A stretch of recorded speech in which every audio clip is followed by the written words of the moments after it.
Hey, everybody. Welcome, welcome, welcome. So glad to be here with all of you tonight. A quick New Year's Eve stream, our last stream of 2022. It's going to be wild. Got a few things to say to you all here.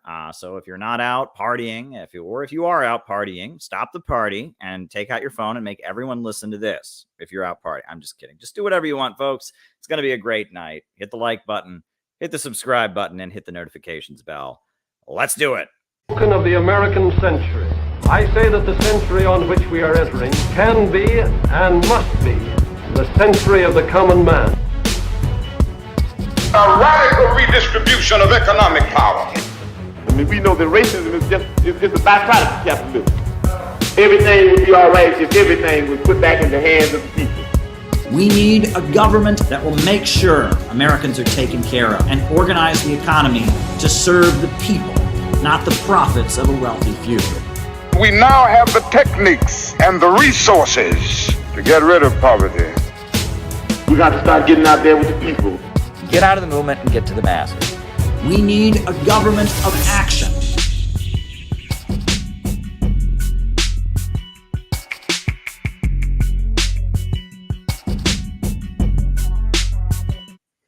Welcome, everybody. So glad to be here with all of you. Just thought we'd have a last stream of the year, a last conversation before the epic year of 2023, which will be pivotal in the future of anti-imperialist organizing happens. So I'm so glad that you all are here. The way this generally works is I give my opening remarks. While I'm giving those opening remarks, I will then do the roll call. And then I will do the roll call afterwards, and then I answer super chat questions. So while I'm giving opening remarks, I'll be writing your super chat questions down. If there is something you want me to talk about in the second half of the show, if there's a question you'd like answered, if there's something you want me to comment on, something you want me to react to, send me a super chat. That's how it works. And in the second half of the show, I spend the second half of the show answering super chat questions. And that is the way it works. So if you have something you want me to talk about in the second half of the show, by all means, send me a super chat. Send me a super chat. And I will answer it in the second half of the show. And that's how it works. So quick business announcements. For those of you who may not be aware, the Center for Political Innovation is back in business. We have a big conference coming up on the East Coast, to exact location to be announced on March 25th. If you want to be involved, we just had a great meeting this afternoon. There was a good number of folks there. Peter Coffin was on there. Folks from different parts of the country were on there. We had a great meeting just this afternoon to talk about our hopes for the coming year. If you want to be part of the Center for Political Innovation and its activities, by all means, sign up and join the CPI, right? And on top of that, if you are somebody who wants to support this channel and the work that we're doing, by all means, one great thing that you can do is you can become a Patreon supporter. And our next patrons only stream is going to be on the 2nd of January. It will be on Monday. On Monday, we will be having our next patrons only stream. So if you want to be part of it, go and sign up on the Patreon. Last minute, last call, sign up on the Patreon. We'd love to have you. So yeah, we got that going on. Those are the two quick business announcements. Quick business announcements there. And if there's no further ado, I will jump into my opening remarks. Keep in mind, I'm writing super chat questions down. So if there's anything you want me to talk about in the second half of the show, shoot me a super chat. And I guess we'll just get into it. Folks, we had a Center for Political Innovation meeting this afternoon. And I started the meeting by reflecting about the future of CPI and something that it took me a long time to learn, that a lot of people don't really understand. A lot of people don't really get this, but it's really important. Organizations among human beings only exist if they have a function.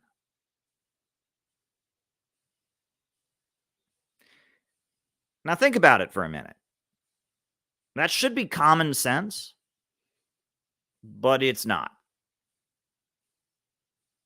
It's not. I mean, it's not common sense. If people don't really do organization, if you haven't been in the process of building an organization, you haven't had the difficulty of building an organization and holding an organization together, you might not get this. It seems obvious, but it's not. But if you think about it, every organization that you're part of, it has a purpose. It serves a function. It does something. Think about every part of your car. Driving down the road, you've got a steering wheel, you've got an exhaust pipe, you've got an engine, you've got seats. They all serve a purpose. And organizations are the same way. If an organization doesn't serve some purpose for somebody, it stops existing. Organizations serve a purpose. And often when organizations die or fade into obscurity or become irrelevant, it's because they no longer serve a purpose. Right? I mean, think about all the organizations in your life. The Postal Service of America, it has a purpose. It delivers the mail. The police, they serve a purpose. They enforce bourgeois law and bourgeois order. The bowling league serves a purpose. It convenes bowling tournaments. It convenes gatherings for people to get together and bowl. It serves a purpose, so it exists. If it no longer serves a purpose, it no longer exists. And actually, I was trying to think of examples I could make of this to kind of get you to understand what this means. And I actually thought of kind of a funny one. So I'm gonna pull up an image here on the screen. I'm gonna pull up an image, and this is an example of an organization no longer existing. You ready? Does anyone know what that is? Does anyone know what that is? That is a spittoon. Has anyone ever heard of a spittoon? You probably haven't ever heard of a spittoon because they don't really exist very much anymore. But at one point in American history, this was a very, very, very important item. Back in the day, a lot of Americans chewed tobacco. And there's still a lot of Americans who chew tobacco. I used to work in a gas station. People would buy chewing tobacco in the round little metal containers. They would buy snuff, or they would buy chewing tobacco. So it still exists. People still chew tobacco. But at one point in America, it was much more common for people to chew tobacco. And so people were chewing tobacco. It was a thing you could do, right? There was a lot of fields that grew tobacco. So people would pick the tobacco straight up out of the field. Right? A lot of country, rural folks, they would chew their tobacco. They'd be walking around chewing on their tobacco, just kind of like chewing gum now. A lot of people chew gum. Well, they chewed tobacco. And for a while, it was very common for people to spit their tobacco on the floor of public buildings or on the sidewalk. And that was a bit of a problem, especially when there was a big outbreak of tuberculosis, because spit was one way that tuberculosis was spread.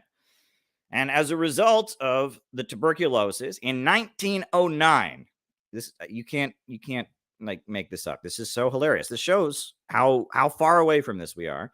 In 1909, the Boy Scouts of America launched a campaign urging people not to spit on the sidewalk. That's why a lot of cities have it still on the books, a law against spitting on the sidewalk.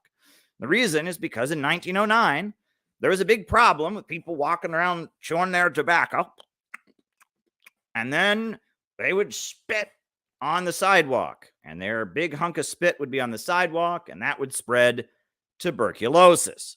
And that was a bit of a problem. So the Boy Scouts, the young Boy Scouts, another organization that served a purpose, the Boy Scouts were mobilized.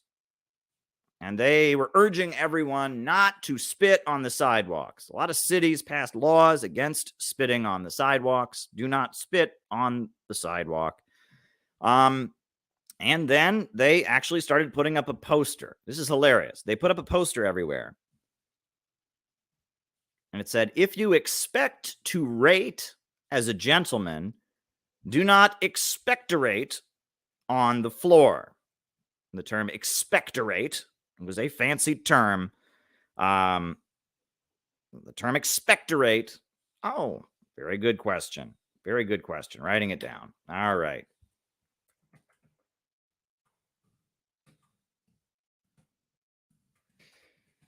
Love the trolls, folks, especially when they pay me. All right, next question. But anyway, do not, if you expect to rate as a gentleman, do not expectorate on the floor. And there was this whole campaign against spitting. Spitting in public buildings, spitting on sidewalks. And in response to that,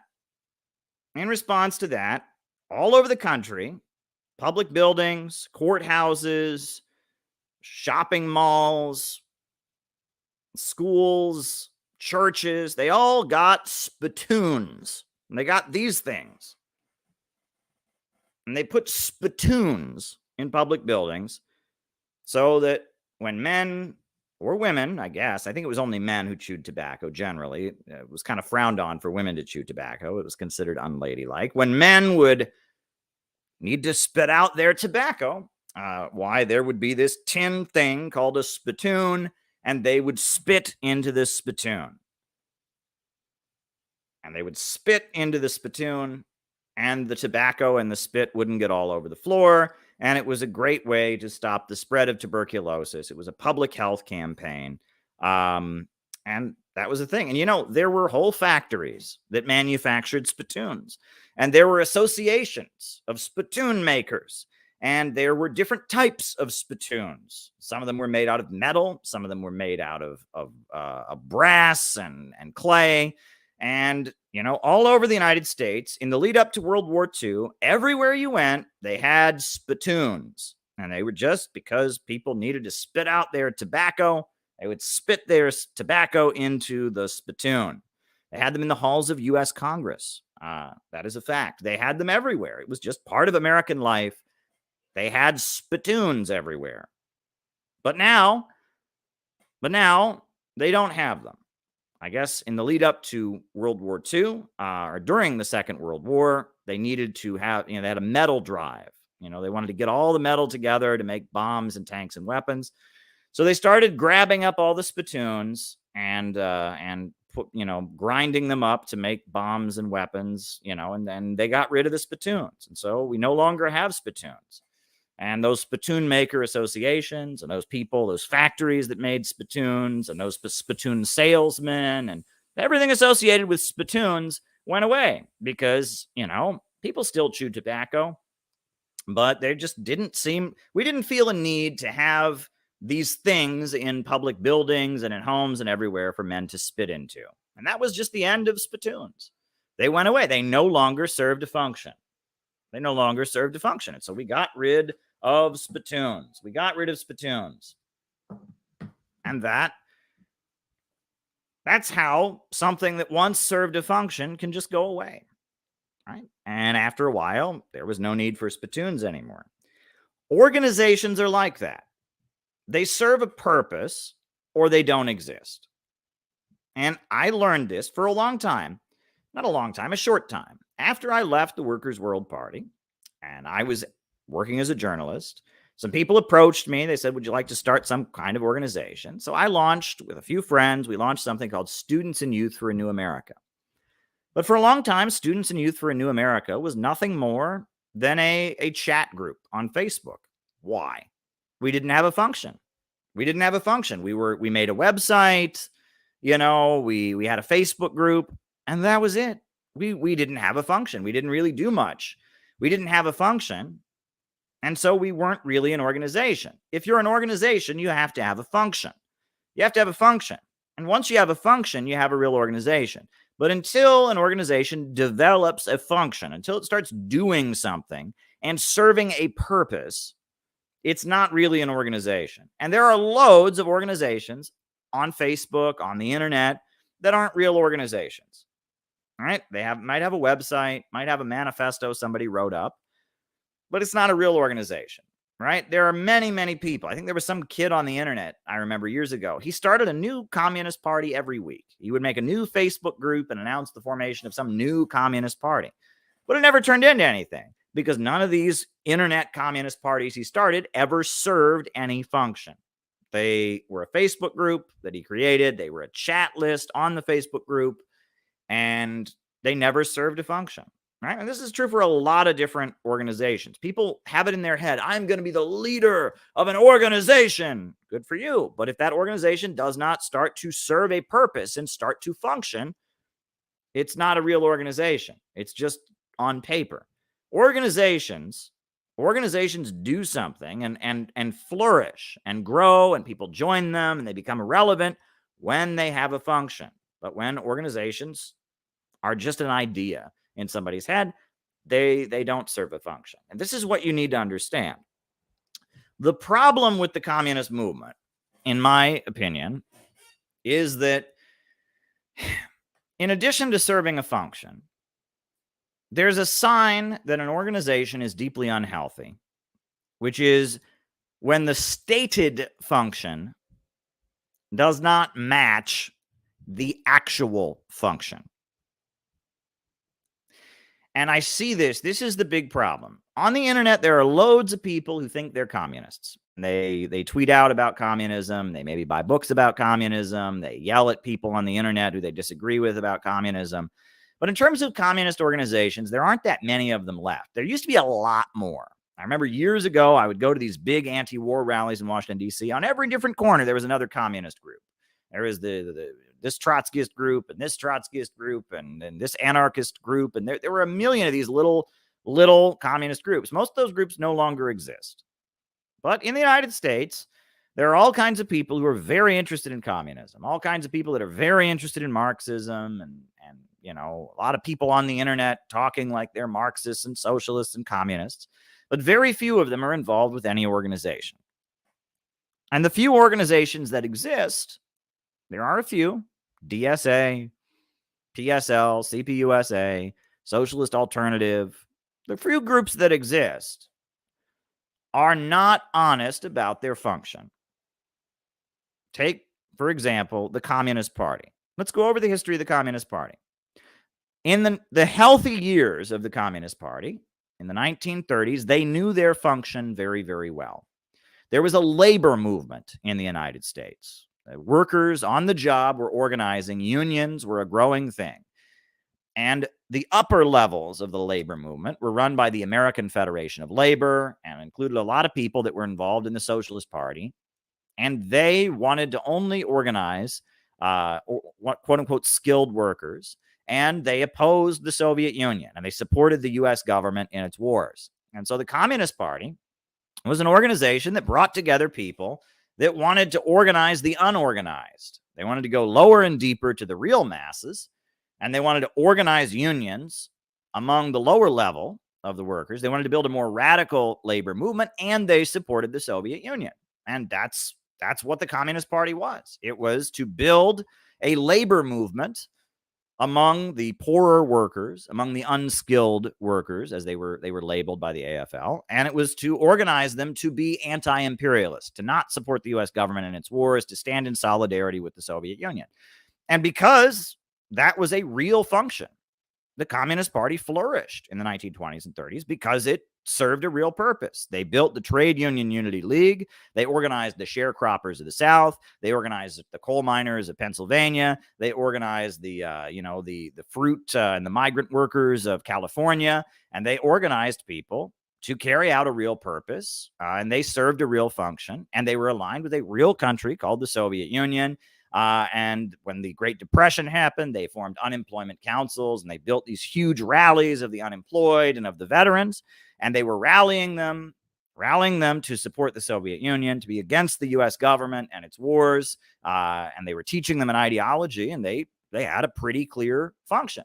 And they knew what their function was. They were the U.S. wing of the global communist movement. They were organizing the unorganized. They were part of something called the labor movement, which was a big current in the United States and in the Western world, the drive to organize workers into unions. They were a part of it, and they were the more radical wing of the labor movement that was aligned with the Soviet Union, that wanted to organize the unorganized workers.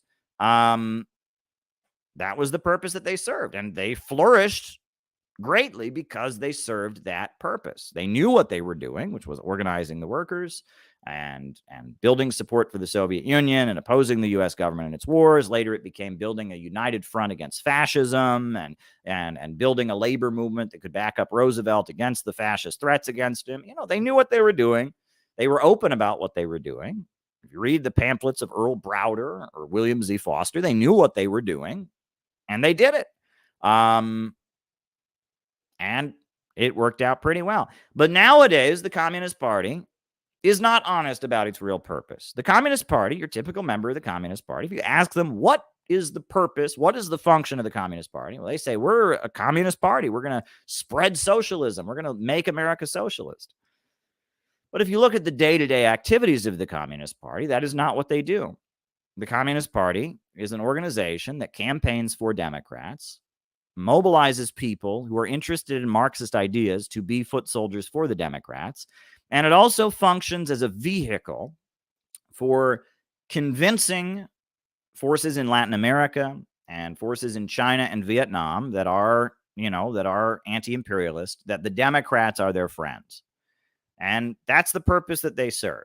They're there to channel people who get interested in communist ideas, get interested in Che Guevara, get interested in Stalin and Mao and stuff like that, to channel them into campaigning for the Democrats. And they are also there to convince and send delegations to China, send delegations to Vietnam, send delegations to Cuba and Nicaragua and Venezuela, and lobby the people there and the governments there to believe the Democrats are their friends and that they should put their resources into supporting the Democrats. That's the purpose that they serve. Well, why is the Communist Party not flourishing as an organization? Because most people who join it thinking they're joining a group that's purpose to as a revolutionary vanguard. It's going to storm the barricades and lead the revolution. And they join it and they realize, oh, I'm not joining that. I'm joining a group of people who campaign for Democrats. I'm joining a group of people who channel people interested in communism to be Democrats. I'm joining a group of people who send delegations to socialist countries to convince them to support the Democrats. I'm joining something that is completely controlled by the FBI and the American deep state that serves the purpose of manipulating people that believe in communism to serve the Democratic Party. That is what I'm doing. And most people quit. And I've seen it year after year after year, my whole adult life. I am 35 years old as of yesterday. And the whole time I've been political and politically active, everyone always says the Communist Party sucks. The Communist Party sucks. But there's a bunch of young people who joined and they actually believe in communism and they're going to make it better. But give it 1 or 2 years, all those young people that joined all get the boot. They all get booted out.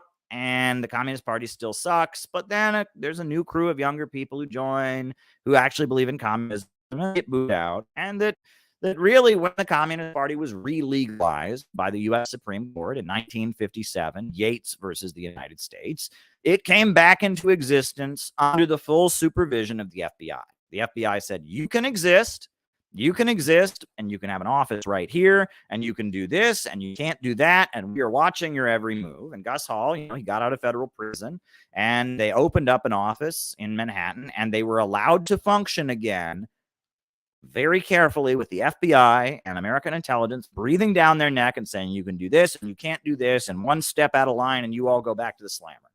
And that was how they functioned. And that's why when the 1960s radical movement came along, a lot of the young radicals didn't join the Communist Party because they realized that the Communist Party, what it was willing to do, what it was capable of doing, was very, very limited, right? That their ability to function as an organization was very, very limited. And they had been re-legalized and set up to serve another purpose. So, the Communist Party would flourish as an organization if it stated what its true function was and carried it out. But it doesn't have a healthy relationship. It's not that healthy, right? It says its function's one thing, but it does something else. And as a result, people get demoralized. It doesn't expand, and it becomes a fringe, irrelevant group. But it still exists. A lot of the communist groups over the years have gone away. Well, they've gone away because they no longer served a function. The Communist Party exists because it does function, but it's not able to really flourish because it's not honest about what its function is. Now, talk about the Party of Socialism and Liberation, the PSL. Why does the PSL exist? Well, in theory, PSL is supposed to be a vanguard party, organizing the masses to overthrow capitalism and build socialism. That's their stated purpose. They're going to organize the American working class against racism, against imperialism, and they're going to build a socialist United States. That's what they say their purpose and their function is. However, the more you get to know PSL, the more you know that their function is actually to stage rallies and protests around the latest trendy liberal cause. And they exist as a method for maneuvering and staging protests in Washington, D.C.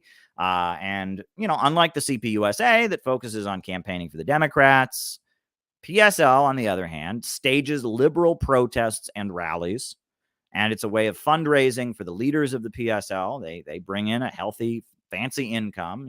Brian Becker, he lives in a very nice house, and his wife is a lawyer who runs this thing called the Partnership for Civil Justice, and they do lawsuits, and they make lots of money doing that, and they reserve the permits, and they set up the cage. And the PSL, their function is to stage liberal protests and to staff and organize and serve permits, set up stage for liberal rallies. That's the function they serve. It's different than their stated function. Their stated function is to build a revolutionary movement. That's not what they're doing. They're actually managing liberal protests, right? That's the Party of Socialism and Liberation, PSL. And there's not many communist groups that are left, but more or less all of them are kind of like this. Socialist Alternative. Take Socialist Alternative, right? They got Shama Sawant in the Seattle City Council.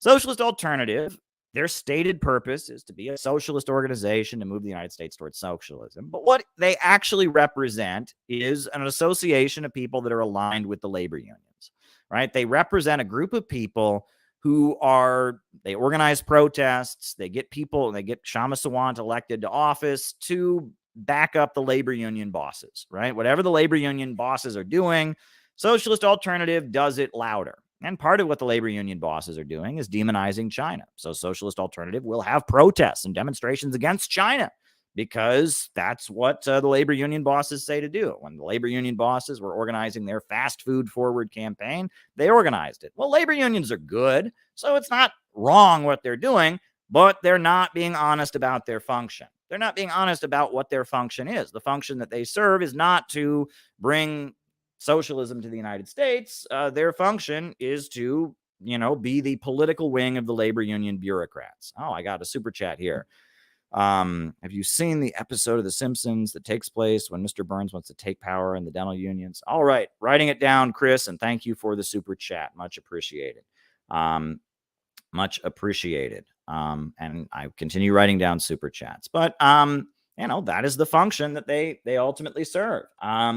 And that you have to understand that, right? That groups exist when they serve a function, and they stop existing when they no longer serve a function. And there used to be so many of these communist groups, and they're all gone now because they no longer serve a function. And there was a transition. I just want to mention this. I saw this happen. It started gradually, but Barack Obama got elected. All these groups still existed. Right after Barack Obama was elected, there was a big anti-war rally in New York City. I went to it. All those groups still existed. The International Socialist Organization, Socialist Action, the Committee for the Fifth International, the Committee to Refound the Fourth International, the International Bolshevik Tendency, and there were a million of these different communist groups that existed. All of them exist. The Spartacist League, the Revolutionary this, and the Workers that, they all existed. But something happened. Around the time Barack Obama got elected, all of these groups started getting wokified. Wokism kind of set in. Wokism. That was a big thing. The woke stuff started coming in. And wokeism started in academia, and it was academia. And, I remember, that I think it was 2007.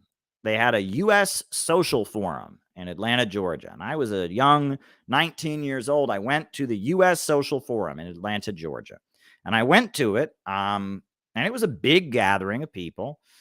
And every communist group you ever heard of was there. But most of the people there were not involved in any communist group. They were instead involved with some kind of NGO, nonprofit organization, Students Against Sweatshops, the ACLU, the American Progressive Association, the Progressive, and that there were all these younger people there who were getting paid. It was their job. They worked in offices and staffed these kind of liberal activist NGOs.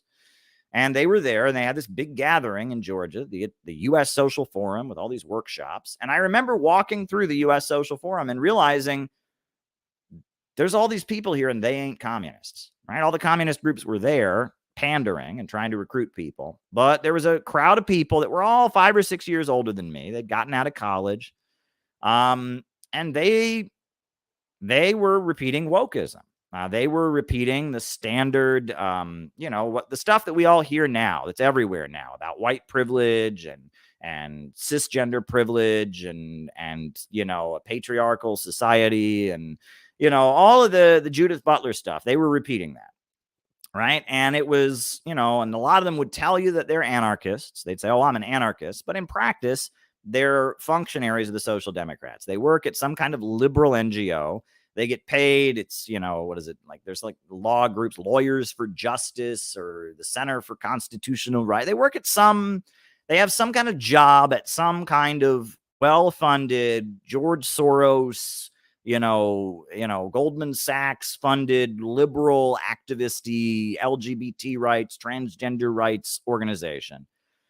And they work there and they get paid to do that. And that's their job. And then at night they go to punk anarchist shows and they have lots of piercings and they have purple and pink hair and they listen to punk music and are all those people, right? And those people had a language that they talked, that they all learned in college, right? They'd all taken race studies or gender studies or queer theory. And they had this language that they talked and it wasn't Marxism. And I remember I went to the first U.S. Social Forum in Atlanta, Georgia. I went to the second U.S. Social Forum in Detroit, and there was a whole crew of people there. And I heard them talk, and what they were talking was not Marxism. And on top of that, these people, they were part of that hipster, gentrified neighborhood bubble, right? They came from money, from the middle class. They had wealthy parents. They had, they grew up in wealthy suburbs. They grew up in wealthy suburbs. They were now living in gentrified parts of Brooklyn, Williamsburg, or they were living in downtown Chicago and wealthy neighborhoods. And they were hipsters. They were what they eventually started calling hipsters. And they did not believe in Marxism. I'll tell you that much. They believed in something else, right? And I saw that. And that ideology, whatever that ideology was that they were espousing, that started to seep into communist circles. And it's interesting because these, those folks, they all got it from college, from academia, right? This was at Harvard and Yale and, University of North Carolina, Judith Butler and who else, and bell hooks. And that's where it started with them. They all got it from college. The communist groups got it they got it indirectly. In the communist groups, a lot of young people that were interested in Marxism and communism would go and work for the labor unions. They would try to get a job with the American Federation of Labor, with the United Auto Workers, with Unite HERE, the Hotel Employees, Restaurant Employees Union. They would try to work for the labor unions.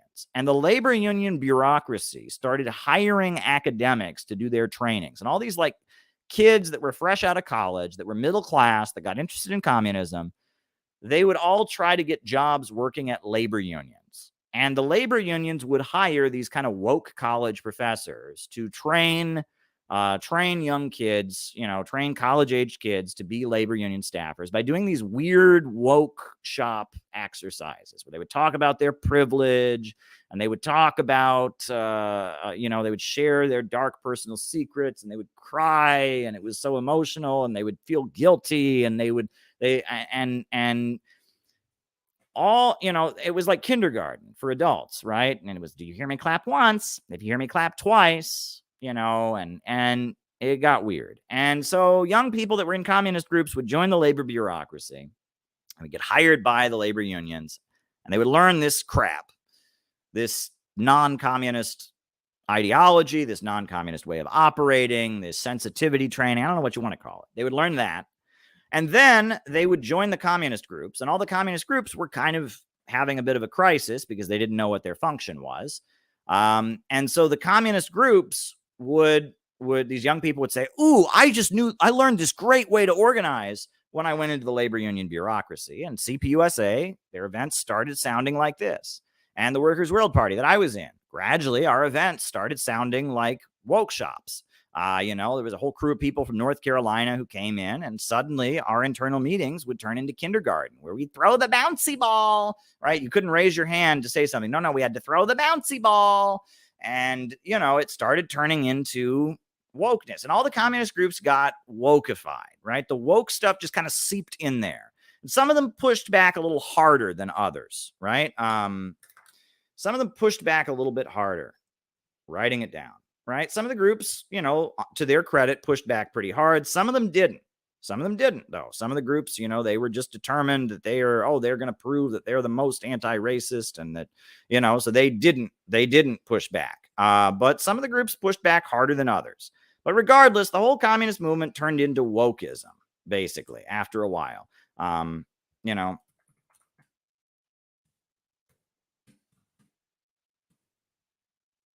Writing it down. Right.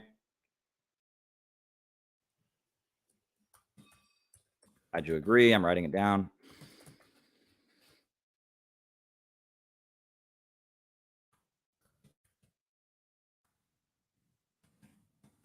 And wokeism started seeping into the communist groups. And so that was the first step. The wokeism seeped in. And suddenly, you would try to have a class on Lenin and what is to be done, and someone would be like, Lenin's a white man, and I think we should be reading like Bell Hooks and her book about like how you can't use the master's tools to take apart the master's house, and how like white gender cis patriarchy is, and eventually all these groups got wokeified. And then what's fascinating is the wokeism killed these groups, right? One by one, once these groups were wokeified, then the wokeism destroyed them. And, the wokeism leads people. It's like a circular firing squad. Wokeism is all about tattling on people. It's all about tearing people down, right? So once you've been wokeified as an organization, right, you're not at that point, in order to continue the wokeness, somebody in the group has to be accused of being racist. Somebody in the group has to be accused of being sexist. Somebody in the group has to be accused of, of sexual misconduct or whatever. And all of these groups would have sex scandals. They would have sex scandals.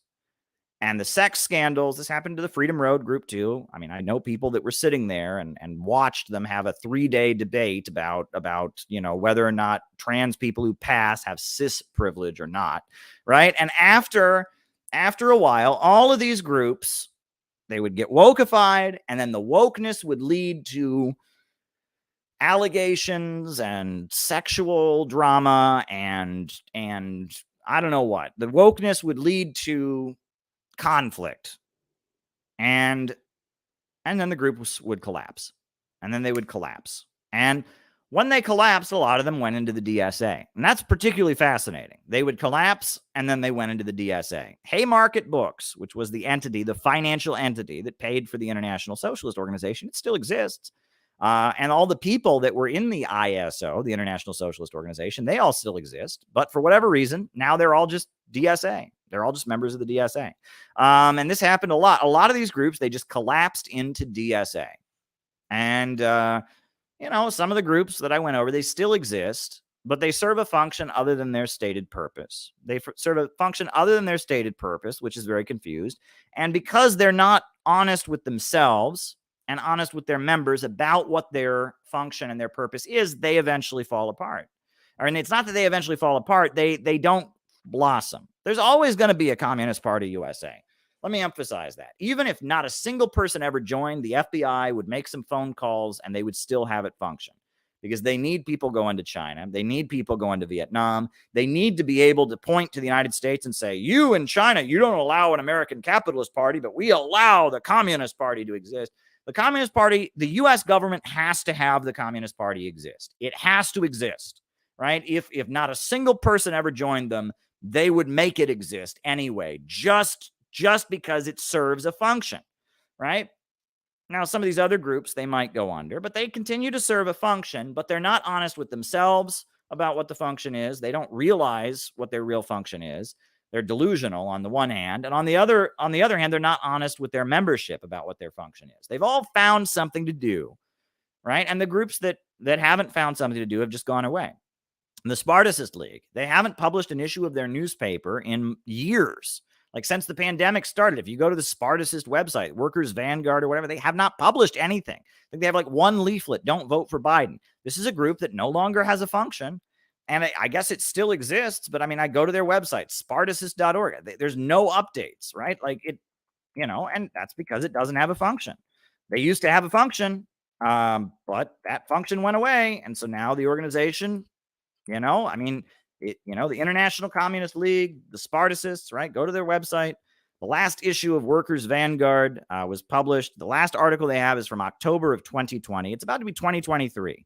This is an irrelevant, non-existing organization at this point. That's what they are. Because they no longer serve a function. And that's generally how these things work, is that when you no longer serve a function, you go away. Now, the future of the Center for Political Innovation depends on us having a function. And if we are going to be a healthy organization, we must be honest about what that function is. And I think this is a sign that we are a healthier organization than most of the communist groups that exist in America, because we do not pretend to be something that we are not. We are not the Bolsheviks. We are not the Vanguard Party. We are not a revolutionary conspiratorial organization, a party of new type that is going to storm the barricades and seize power in a glorious moment to establish the dictatorship of the proletariat. We're not that. We're not. We are not that. We are not that. And I will honestly tell you, the CPI is not a Vanguard Party. We are not a pre-party formation. We are an educational project. We are a socialist educational project. We hope that the ideas that we spread and the training that we give people will eventually lay the basis for something that could be called a revolutionary party to emerge. But we don't pretend to be what we ain't. And that alone shows that we're a healthy organization. Right? We are not leading the labor movement. We're not leading the labor unions. We don't have huge associations of the unemployed that we lead. We are not leading big mass rallies and protests in the streets. We don't have members of Congress elected and people who listen to us within the government apparatus. There's not sections of the military that listen to us. We're not that. And we don't pretend that we are. And that is really important, because any communist group you find in America is going to pretend that they are some kind of group that is conspiring to carry out a revolution and take power, and they ain't. And they ain't. And we don't pretend we're something we're not. The Center for Political Innovation exists to serve a function, and that function is twofold: to have anti-imperialist rallies and events, and promote anti-imperialist messaging with social media stuff, with books, with producing content, on social media, in book form, or in rally form, in public event form, to promote anti-imperialism and socialism in America. And 2, to build a community, of people centered around our ideology, to give people who believe in socialism a community to belong to. And that is why we exist. And I think that that is an honest assessment of what we are doing. And honestly, it may eventually help set the tone that could lead to us being part of something much bigger than ourselves. Something much bigger than ourselves that we would be part of, that would be, an organization that could lead the United States on the road to socialism. But we're not there yet. And the fact that we're honest about what it is we want to do is a very, very good step to carrying it out. We know what our function is, and for the past year, we've done a pretty damn good job of our carrying out our function. We had a rally in Austin, Texas, an anti-imperialist rally that made headlines around the world. Facebook had to, the social media companies, they had to do a fact check and confirm that it actually happened, that it was real. It was shown on TV in Russia and in Donbass and all over the world. We carried out national days of action to raise awareness and educate people about Alex Saab, the Venezuelan diplomat who's been grabbed by the American government. We had a national training school where people from all over the country convened and got to know each other better and bonded and built community about socialism. We had another big conference in August where Tara Reid, the victim of Joe Biden, she was sexually assaulted by Joe Biden, she spoke, where the Uhuru movement, the revolutionary group that's been targeted by the FBI, where they spoke. We have carried out our function. If you look at an overview of the year in terms of raising awareness about Alex Saab, having public events about socialism, publishing books, etc., building community, we've done a pretty good job, I would say. We've done a pretty good job. And I believe that in the year of 2023, we will continue to do a pretty good job. And that's not to say our function may not change at some point. We may develop a better function. But right now, this is what our function is. But we know what our function is. We know that our goal is to help people learn to teach Marxism and spread Marxism and anti-imperialism in their community. We know that our goal is to build a community where people who believe in this stuff can feel like they belong and do meaningful work to spread the message. We know that our goal is to, put out lots of content to challenge the imperialist narratives and to get working class people to understand that imperialism is their enemy. We know what we're capable of doing, and we are going to continue carrying it out. And yes, we will start to make real concrete goals. This is one thing I've noticed. Real concrete goals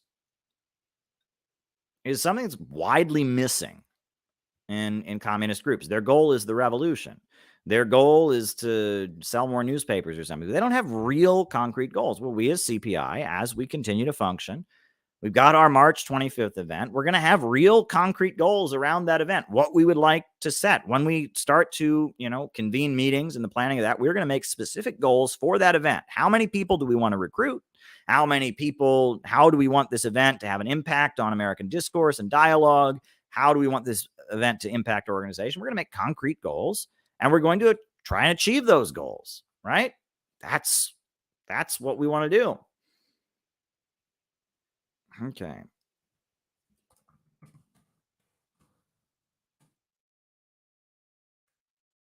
Right. Wrote it down. Thank you for the super chat. So that's kind of where I'm at. Those are my opening remarks for tonight. And I just wanted you to understand that any organization that exists has to have a function. And it's a very unhealthy thing for an organization to not be aware of what its real function is.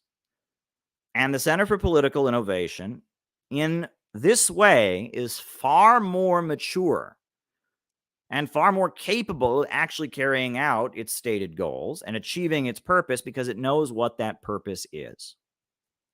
right? And that we are laying the foundations for the consciousness of the American working class to change. Now, I just want to also mention quickly another thing, which is, there are a lot of people overseas who love the Center for Political Innovation. There's people in Russia who cheer for us and think we're awesome because we're anti-imperialist. There's people in Venezuela who watch every stream and love us. There are people in China who like what we do. There's people in Vietnam who like what we do. There's people in Cuba who like what we do. And that's great. That's really, really great. And we are really glad that we've sent delegations to Nicaragua, to socialist Nicaragua, to observe the elections. And, I have gone to Iran many times. There's a lot of Iranians who really like the work that we do. And that's great. You know what I mean? That we have a relationship with anti-imperialist forces around the world. However, this is just the harsh reality. We need friends over here soon, urgently. We need friends in the United States.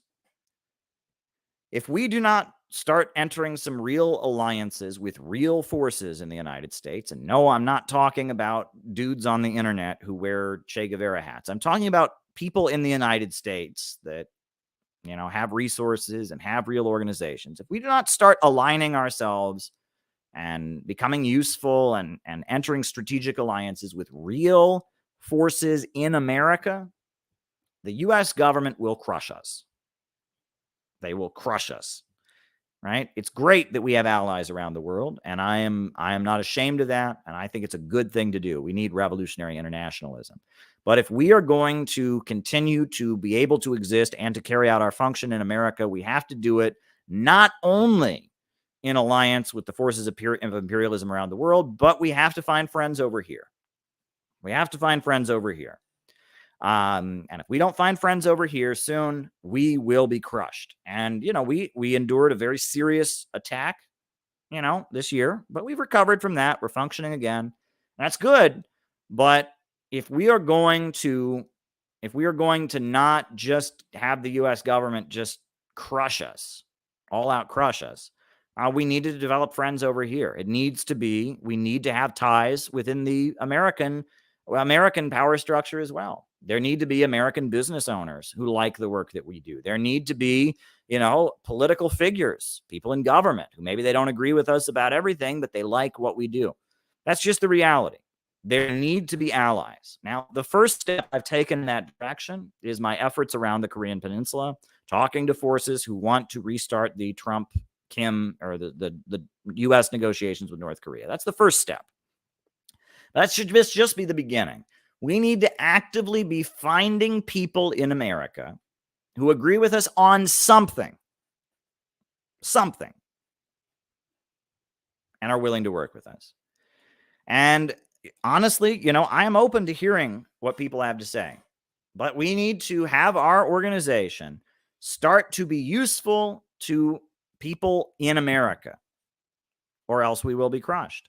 And that's the reality. And I'm trying to make us useful to the forces that, for whatever reason, want there to be peace on the Korean Peninsula and want to negotiate with North Korea, because we want that too. We want the North Koreans to be able to have trade with America. We want those sanctions to be lifted. We want them to feel secure enough and safe enough to give up their nuclear weapons. We want that. And it seems like there's some people in the Trump administration, Mike Pompeo, he wants that also. We don't know why, maybe for bad reasons, but that's okay. He wants that. We want that. And so if Mike Pompeo wanted to sit down with us and organize to have an event to push for, opening talk with the Korean Peninsula, we would do it. Right. And we might have to associate with some people that aren't so good, that we don't agree with on one thing. But if we can start to serve a function in America, then we're way safer. We're way safer. And so that's one thing we have to keep in mind. And so, the Korea thing, that's the first thing that I'm thinking could make us, valuable over here. But we also, I'm open to other proposals, right? I'm open to other proposals, but we need to find people. For whom we can serve such a purpose, and that we can be seen as useful, and our existence is not seen. If we are just seen as wreckers, if we are just seen as a group of people who hate America and love North Korea and love China and love Venezuela and love Cuba and love Russia, the U.S. government will have no problem arresting us or smashing us or making us not exist anymore, because it's like we don't serve any purpose over here. The only purpose we serve would be just rallying Americans who don't like the American system. That's not a reason for us to exist. And that's a reason that if that's our only function, then we will be crushed. They will see that it is in their interest to crush us. However, if as the capitalist crisis intensifies, the capitalists begin to fight among each other, and our organization is useful to one faction in a struggle against another, if there's people in the ruling class who maybe support labor unions and want there to be activism to support labor unions, and we can, I'm thinking of many examples, but we desperately need to find a way to be useful to actually existing forces within the United States, because if we don't, we will be crushed. All right.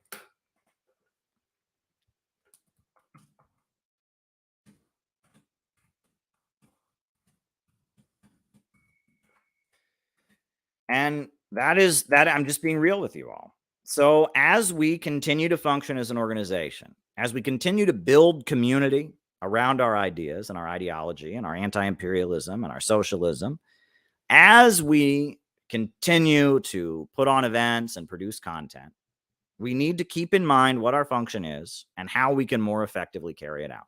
And I think we're doing a great job. All things considered, we're kicking ass. We are kicking ass. We're kicking ass. Honestly, if you look at what we've achieved in the past year, holy shit, we are kicking ass. We endured a horrendous attack and we're back. We're kicking ass. And we're kicking ass because we have a more realist approach. And so think ahead. I'm thinking ahead to our great conference planned for March 25th. I'm thinking ahead to, different proposals that people are putting forward. I'm thinking ahead to our different committees that are being formed, where people are being trained in public speaking, how to do educational seminars in their neighborhood and their community. That's really awesome. Thinking ahead to this innovation committee that's been formed as part of the Center for Political Innovation. We're kicking ass, but we're kicking ass because we're conscious. We know what we are. We know where we came from. We know where we're going. We're developing and cultivating and innovating methods to get where we want to go. We're kicking ass. So that is my end of the year report from Caleb Maupin about the Center for Political Innovation, about the city building tendency and what we're doing. And those are my opening remarks for tonight. So hit the like button, hit the subscribe button, hit the notifications bell. And let's do the roll call. Names and locations. I will call you out as I see you. Names and locations. Who's with us tonight? Who's with us tonight? Who's with us? Names and locations. I will call you out as I see you. Names and locations. All right. We got what goes through the mind of a communist who becomes an anti-communist?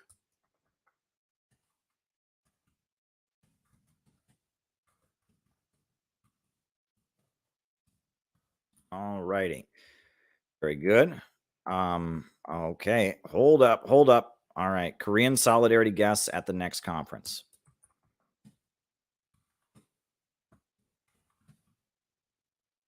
Question mark. All righty. Wrote it down. All right. So we got Mohsen from Iran. We got Dick Justice from Croatia. We got JT24 in Mississippi. We got Anthony in Detroit. Molly in the Orange County OC. Anthony in Detroit. Happy New Year, comrades, from Gabby. I think she's in Chicago. We got Kevin in the Belly of the Beast. Stephen Ann in Georgia. Briggy in Pennsylvania. We got Gavin in Illinois. We got Stephen clearly in Auckland, New Zealand. We got Hakeem. Hi, Hakeem. We got Kieran from San Diego, Temple City, Illinois. Gavin in Illinois. Temple City, California. We got Oklahoma City, Laura Spencer. We got a VPN from Russia.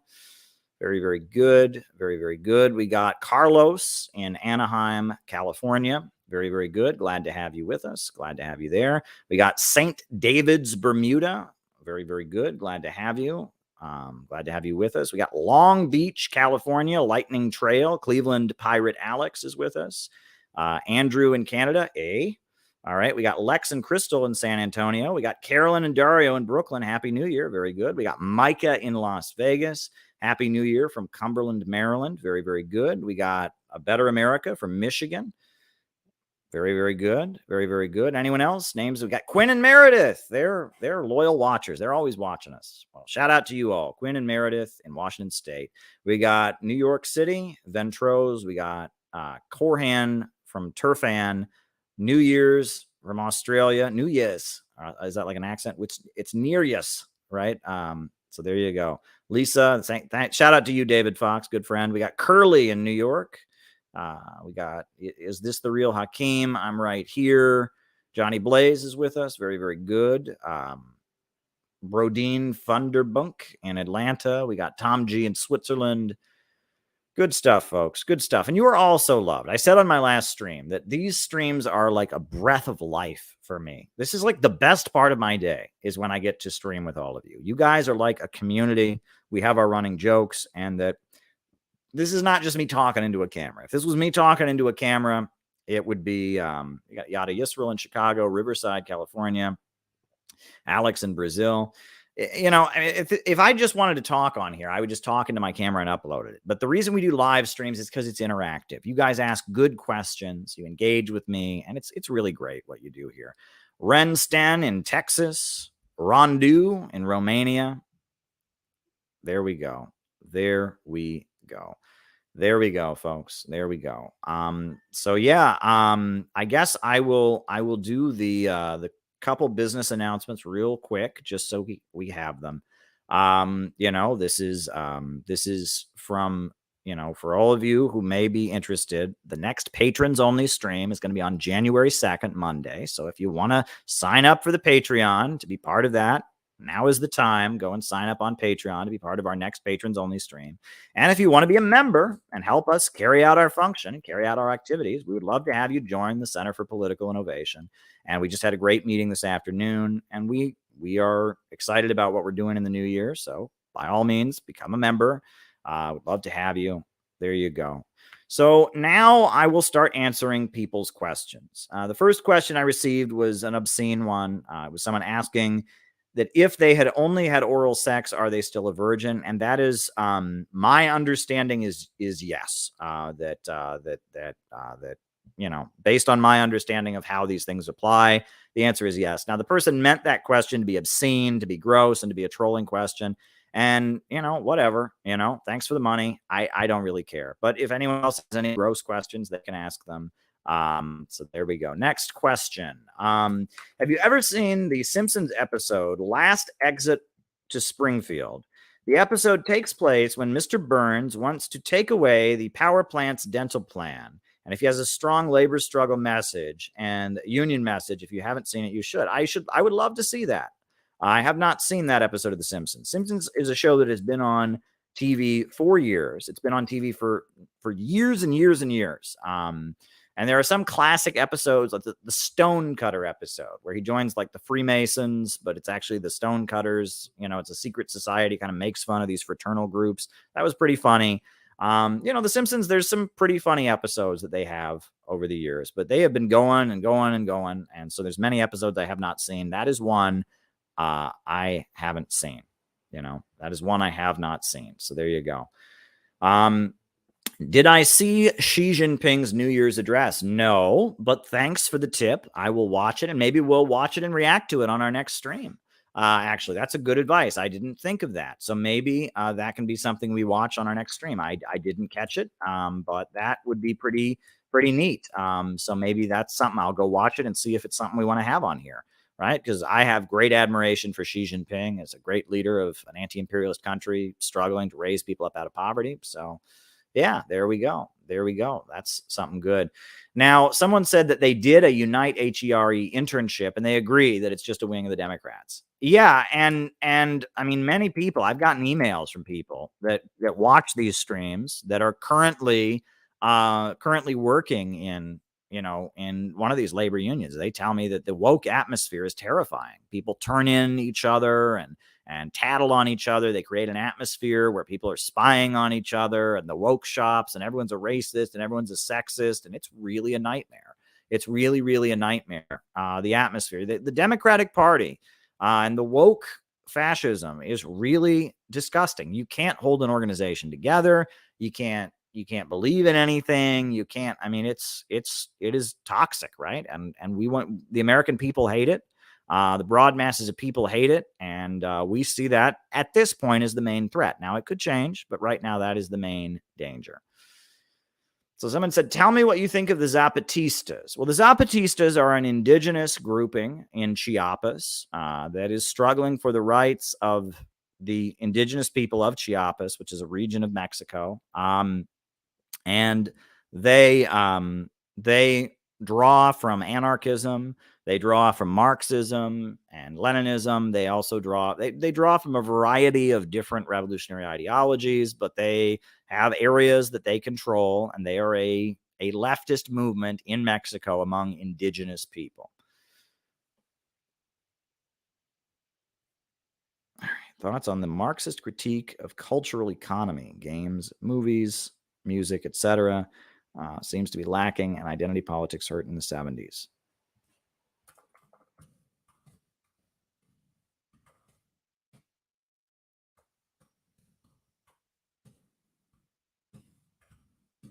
Okay, and the next one is your take on A Christmas Carol by Charles Dickens.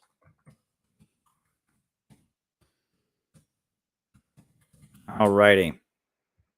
Very, very, very good. Very, very, very good. All righty. So that's, the Zapatistas are a group of indigenous folks who have socialistic and anti-imperialist, anti-neoliberal tendencies. They run a lot of international workshops. They have a lot of international allies, a lot of regular leftists in Europe and in the United States really like them. From what I understand, they don't like AMLO. They are somewhat hostile to AMLO, and AMLO is playing a pretty good role in a lot of politics in Latin America right now. He's much more anti-imperialist than anything that's been in power in Mexico. But my understanding is that they are an indigenous grouping that draws from different anti-imperialist ideologies, but it's very much tied in with kind of the synthetic left forces in Europe and in the United States.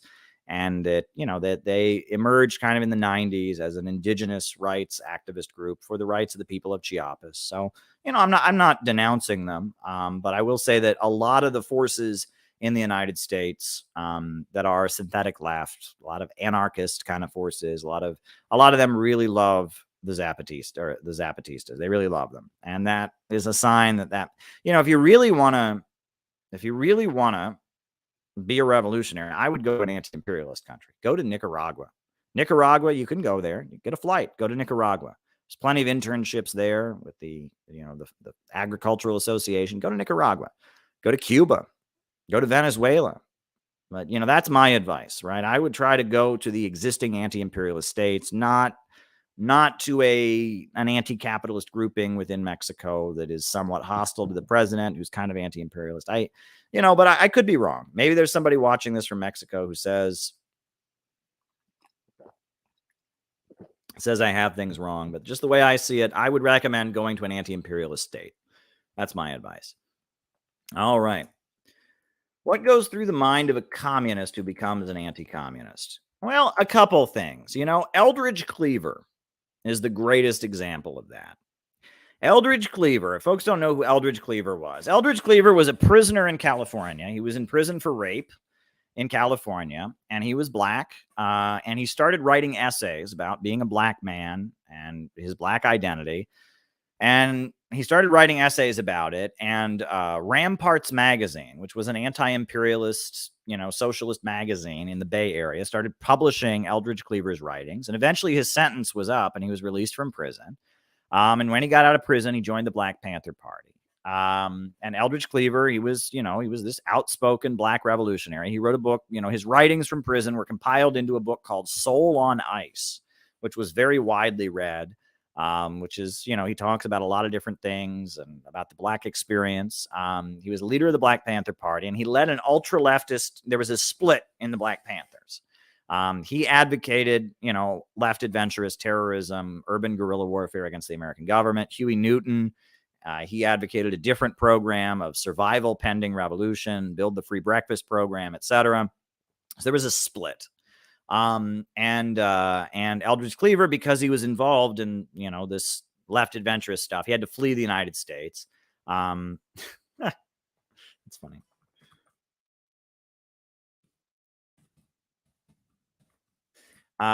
He had to flee the United States, and he went to Cuba, and he went to Algeria, and he went to North Korea, and he went to France, and eventually he came back to the United States.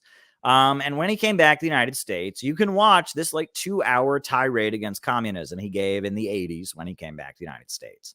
And I watched it, and I will say, of all the anti-communist speeches I ever heard, it was a pretty good one because it was the most sophisticated, right? It was, he had been a communist and he knew how to go there. And there's a book called The God That Failed. And it's like 5 communist intellectuals who in the 50s sold out the Communist Party, and the CIA published it, The God That Failed. I think a lot of what drives communists to become anti-communist is that they blow communism up into something that it's not, right? And this is a really common problem. Right. A really common thing that has happened over the years is that, a young person gets really, really into communism. They get really, really excited about communism. And then they go to Cuba, and Cuba has problems. And Cuba isn't the socialist paradise they expected. And they see police in Cuba maybe mistreating a darker skinned person, or they hear attitudes from the Cubans. They see how much the military is promoted in Cuba, and they're against militarism, and that they turn against communism. Those kinds of things are really common, right? When people blow communism up into something amazing, when it becomes their God, that's why that book is called The God That Failed. If you blow communism up into being your God, communism is not God. It's not infallible. Socialist countries are not paradises. They have big problems. They're better than the capitalist countries of the third world. They do a lot to raise their people up out of poverty, but they have problems. And they have, there's a lot of political repression. They don't have the level of freedom of speech and freedom of assembly that we have in the West. There's no reason to gloss over that. There's no reason to pretend that's not true, right?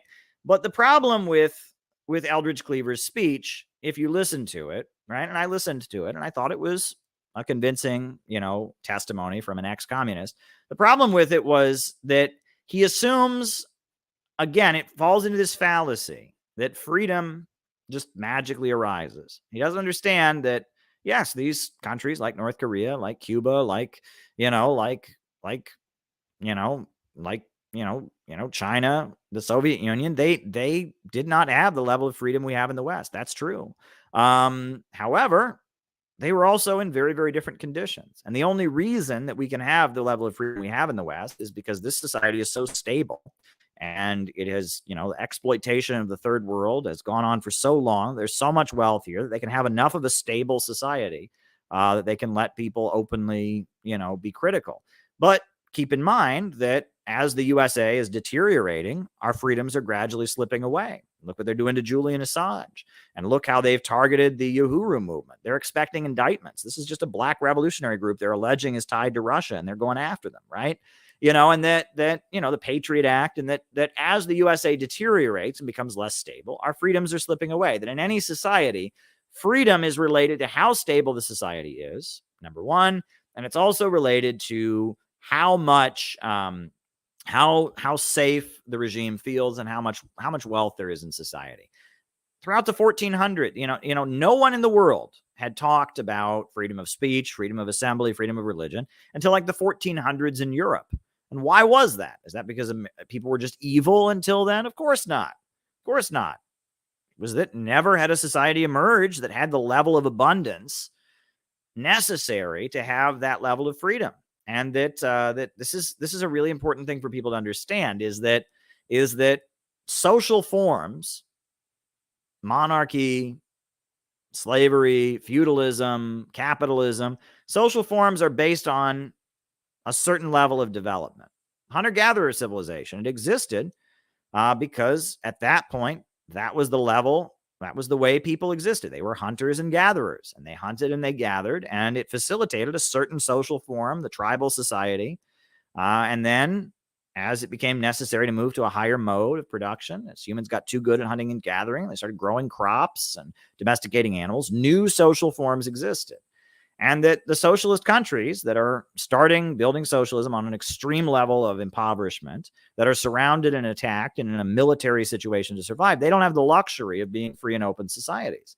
But that doesn't mean that communism is inherently evil. That just means that at the stage that they're at, fighting to maintain socialism and raise their people up, they don't have the ability to be as free and open as they would like to be. And that also you'll notice that throughout the third world, any third world country you go to, any third world country, doesn't matter what third world country you go to, one thing that you always hear is never call the police. In the United States, your home gets broken into, you call the police, right? Standard, right? You better call the police or else the insurance isn't going to cover it. You need a police report to show the insurance company. Well, in the third world, in most third world countries, you never call the police.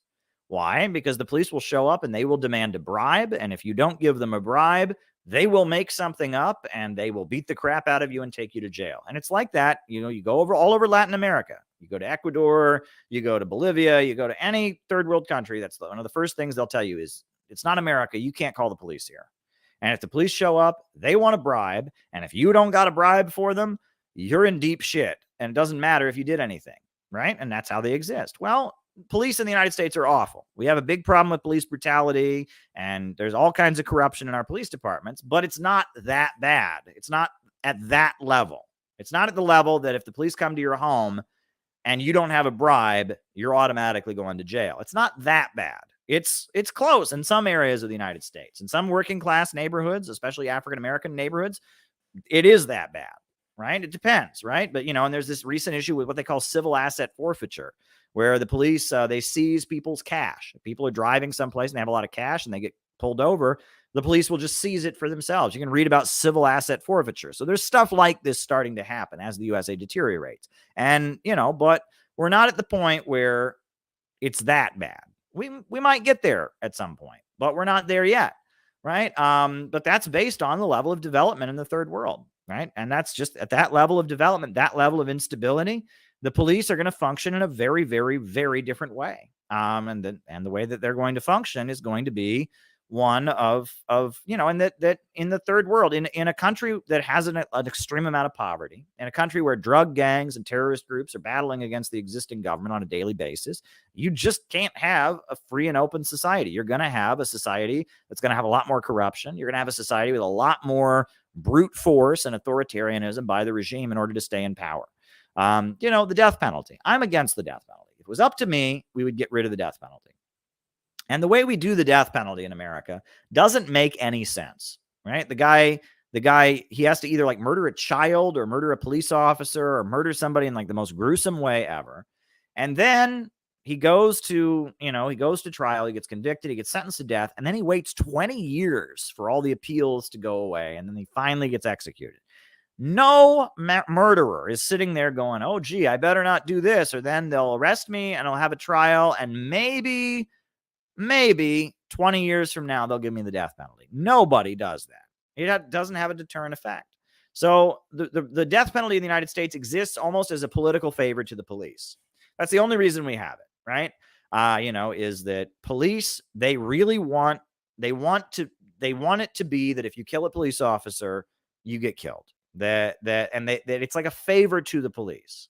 The police feel like if one of them gets killed, then the government should kill that person. And that's a way of showing respect for the police. It's a way of showing the police, we value your lives. We value you going out and risking your lives there. So if you get killed, we will go through the process, the very expensive, lengthy 20-year process of eventually killing the guy who killed one of you. That's the only reason we have the death penalty in America at this point. It is a favor to policing agencies, and it's theatrical too. Let's be honest about that, right? Every criminal prosecutor in a death penalty state, they want to fry the next Jeffrey Dahmer. They do, okay? They want to be the guy who sent the next Jeffrey Dahmer or, serial killer to the electric chair. They want to be that guy. They want to be known as the guy who said, no, we're going to kill him for his evil crime. So it has theatrical value for politicians, right? In states that still have the death penalty, which are mostly red states that still have the death penalty, where people believe in the death penalty, it is good for politicians to execute really bad people. It makes them look like heroes.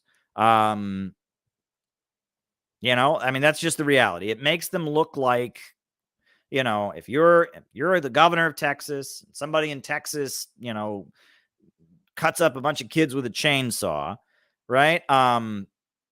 You want to be the prosecutor who convinces the jury to give him the death penalty, who argues against all of his appeals, and then you run for Congress and you say, and I sent the chainsaw cut up kid guy to the electric chair, and it makes you, people are like, yeah, that's a tough man. That's, you know, that's the only purpose it serves here. And it's stupid because it doesn't deter crime. It, in fact, you know, states that have the death penalty have higher murder rates statistically, et cetera. Doesn't deter crime. And I mean, it's just, it's like a sick ritual that we've developed that has a lot to do with the beliefs, the spiritual practices and the beliefs of people in more conservative states, the evangelical Protestant Christian tradition about punishment. And on top of that, it has to do with, it's a favor, it's a symbolic gesture, a favor to cops. That's not a reason. That's not a reason to have the death penalty. We need to abolish the death penalty in the United States. Now, that said, countries like Iran and China that use the death penalty very liberally, it works. I mean, I'm not for it. I wish that they would be at a level where they didn't feel they had to use it, but it works. It works. You bring drugs into China, they kill you. And it's not like you get killed 20 years from then. You get killed like 2 weeks later. They kill you. And it's pretty basic, right? If you are drug smuggling in China, if they catch you drug smuggling, and it's very clear that you're a drug smuggler, they shoot you. And there's no like, you know, there's no question about it. There's nothing. They just shoot you. You know, I don't believe in the death penalty, right? But in China, they do. And they are fighting these drug gangs that are very sophisticated and very ruthless. And often they will point guns in people's faces and say, you hide us in your house, you help us smuggle drugs, or we kill you. Well, the Chinese government has to be able to say, well, if you do cooperate with them, we kill you, right? If the drug gangs are pointing guns in people's faces and saying, you do what we say or we kill you, the government has to be able to point a gun in your face and say, you cooperate with them and we kill you back. That's the circumstances that they're in, right? And in the regions of China that are less developed, where these drug gangs, they have to make sure that no drug gangs can set up shop. And they suffered a century of humiliation from the opium wars and all of that. And one of the things the Chinese Communist Party, they can always tell people is that we got rid of opium addiction. We wiped out drug addiction, you know, that we did that. And they have to be able to say, and we kept our promise and it never came back. They have to be able to say that. So it makes sense to me why China has the death penalty. I wish they didn't have to.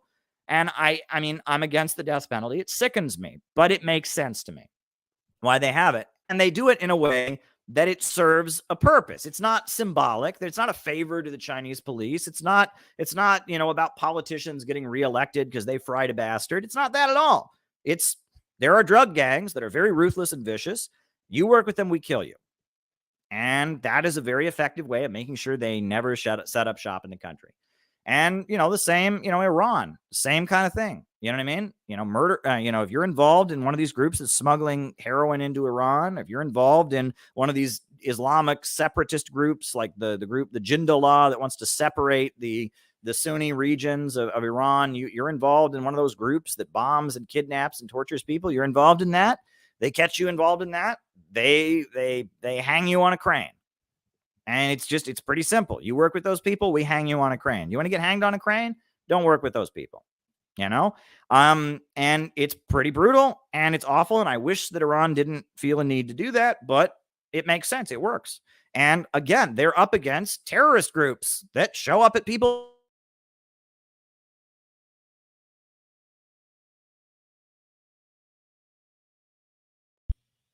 The government, under those circumstances, needs to be able to say, you work with them and we kill you, right? When people are pointing guns in people's faces and saying, you work with us or we kill you, the only way the government has any hope for pushing back is having the same threat on their side. And, you know, that's a circumstance we can't imagine. I hope that America never gets into a situation where we have that level of problems, that we have to deal with it that way. But unfortunately, there are countries across the world where that is the reality. And the Chinese state, that's how they've dealt with drug gangs. In Iran, that's how they've dealt with drug gangs. And that's how they've dealt with Islamic separatist groups and Sunni separatist groups and terrorist groups. That's how they've dealt with it, right? All right. Okay.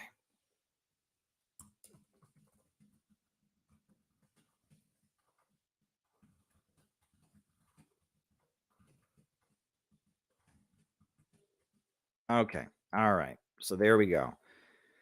There you go. So I just wanted to get that out of there. But I mean, if you listen to Eldridge Cleaver's speech, it's all like, wow, I was in these countries. They have much heavier handed political repression. Well, yeah, they do, but that's the situation that they're in. And I get it, and that he wanted to come back to the United States after the 60s was over, after the 1960s political upsurge was over. Eldridge Cleaver basically realized that communism was on the decline, and he wanted to come home to the United States, and he wanted to raise his kids in the United States. And, he realized that, and he realized that the communist world was starting the market reforms and all that. He saw which way the wind was blowing, and he realized that the communist world was in for some hardship, and so he wanted to come home. And so he gave this anti-communist speech, and you can watch it, and it's pretty sophisticated anti-communism. But at the same time, it doesn't take into account that political repression is not a moral issue. It doesn't take into this historical materialist understanding of political repression. And on top of that, if communism is your god, you will stop being a communist, right? If you think communism is infallible, communism has all the answers to everything, you'll stop. You'll eventually become an anti-communist. I don't know what that means, legit organization, but write it down. All right. You will become an anti-communist. And that's what will happen. So there you go. All right. Next question. Will there be Korean solidarity guests at the next conference? I don't know. It depends how the next conference goes down. There's still certain details that need to be worked out. So I don't know. I do not know. I don't know. Next question. Thoughts on the Marxist critique of cultural economy, video games, etc. Look, there's a whole school of Marxism that is devoted to cultural criticism. The Frankfurt School, Herbert Marcuse, Theodor Adorno, their whole thing is critiquing art and culture and mass marketing and consumerism in like a Marxist way. That is not my school of thinking.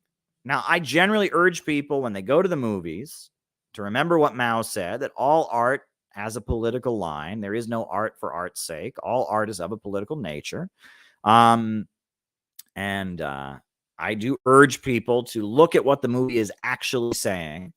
I also urge people to, it's fair to point out that the cultural industry, video games, etc., has an influence on society, right? It's not just that movies are reflective of feelings among the public, that movies create public consciousness. Cowboy movies have been a huge impact on American society. We don't make them anymore. Cowboy movies are a thing of the past, but if you look at Cold War America, cowboy movies were very much, they set the tone for American culture. I mean, you watch that. I mean, apparently Harry Truman's favorite movie was My Darling Clementine, which is a Wyatt Earp movie. I don't know if you ever heard of this, but My Darling Clementine, it's like a cowboy movie from the 1940s, late 40s, and it was the favorite movie of Harry Truman. And the way the USA saw the world, the way the world saw the United States, is reflected in that movie. There's another movie, the way the United States saw itself in the world, I should say.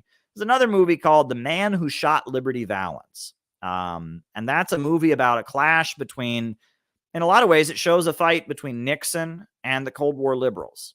And it's like you have the one guy who's this idealistic lawyer who's coming to try and bring wisdom to the West. And then you have, a character played by John Wayne, who is just like, it's the rule of the gun out here. It's the law of the jungle. And you just got to have the rule of the gun. And you watch it, and it's a movie about, they're settling the Wild West. There's these outlaws who have the power. What do you do with them? So there you go. Every country is on its own trajectory. Respect that fact. Down with it.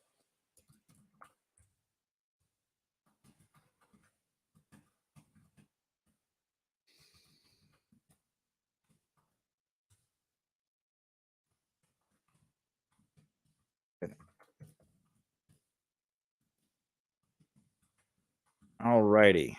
All righty.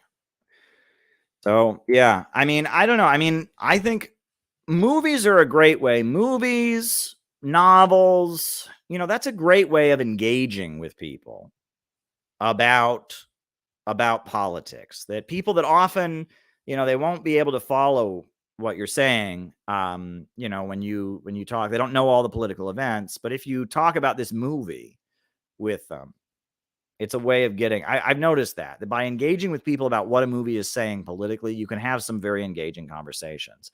And that's one thing I will say in BreadTube's defense. Every video they make has movie analogies in it, but that's a way people engage, right? People go to the movies more than people read political books and study history. They go to the movies. And that I've also, and I could go on this whole tirade. I'm not going to do it tonight. I've done it many times. That political weakness and people's inability to understand political ideas is often highly rooted. You can find that by failure to engage about the political content of a movie, right? Some people just can't comprehend that movies have political messages, and they does not compute. And when I meet people with whom that does not compute, when I try to talk to them about the political line of their favorite movie or comic book, they just are like, but Gotham City's not like that. People that I meet like that, it's a sign that you can't be engaging with them politically. So there you go. There you go. Your take on A Christmas Carol by Charles Dickens. Well, look, Charles Dickens, it's a lot like Victor Hugo. Victor Hugo and Charles Dickens, they were writing, in the 1800s, I believe. And then they were writing stories that are like about sadness and hardship. You read Les Miserables, right? You read The Hunchback of Notre Dame, or you read Charles Dickens, right? You've got Oliver Twist, the poor homeless kid. He's kicked out of the orphanage because he says, "Please, sir, I want some more." And the head of the orphanage says, "More," and boots him out of that, and David Copperfield, is, so badly mistreated, and the mother loves him, but there's a cruel father figure, and, that Charles Dickens, he's writing about the injustices and the cruelty and the hardship of the new capitalist world, about the Industrial Revolution. It's Britain at the time of the Industrial Revolution. The brave new world of Western capitalism is coming into existence, right? The brave new world of Western capitalism is coming into existence, and it's coming into existence, and because of that, this brave new world of Western capitalism is coming into existence, and it's full of hardship and cruelty. But the message is kind of, we need more love, we need more kindness. And you get that from A Christmas Carol.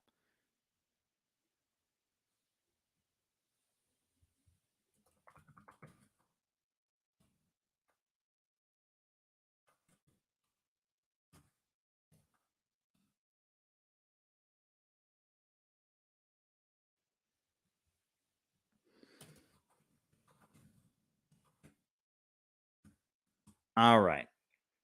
You get that from A Christmas Carol.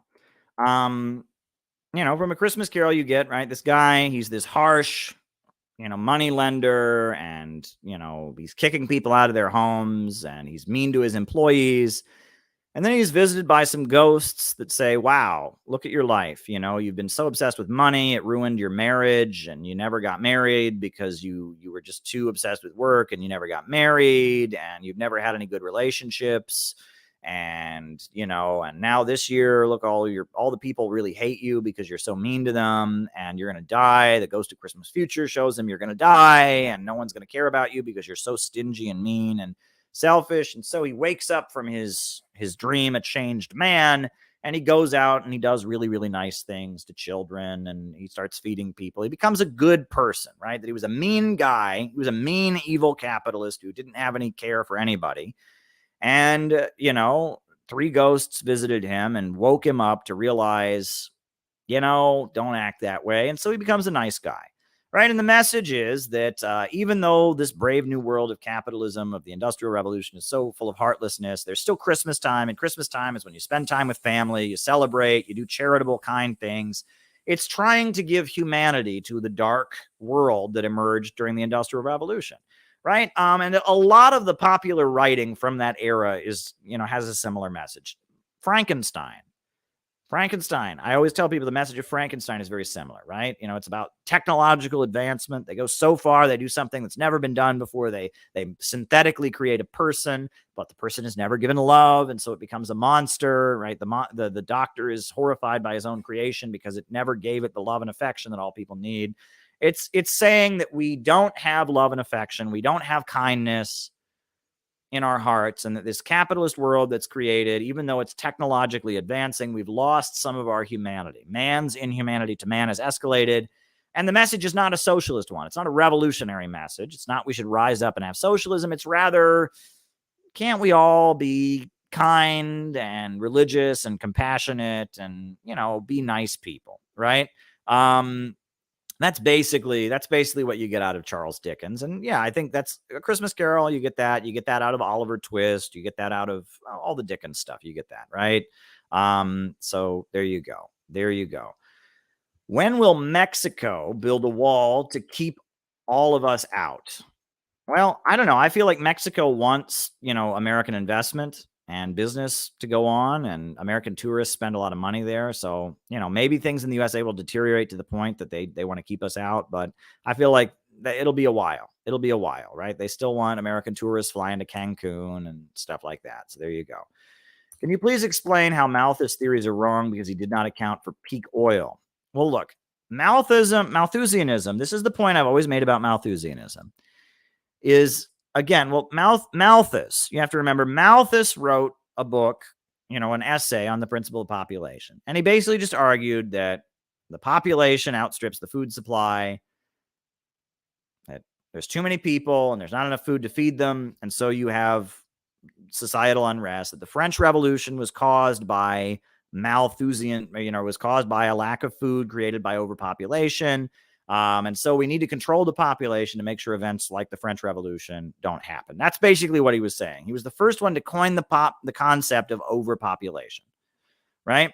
Now, you're asking about peak oil and stuff like that. That's other Malthusianism, right? The Limits to Growth is a book that was published during the 1970s, I believe, by the Club of Rome.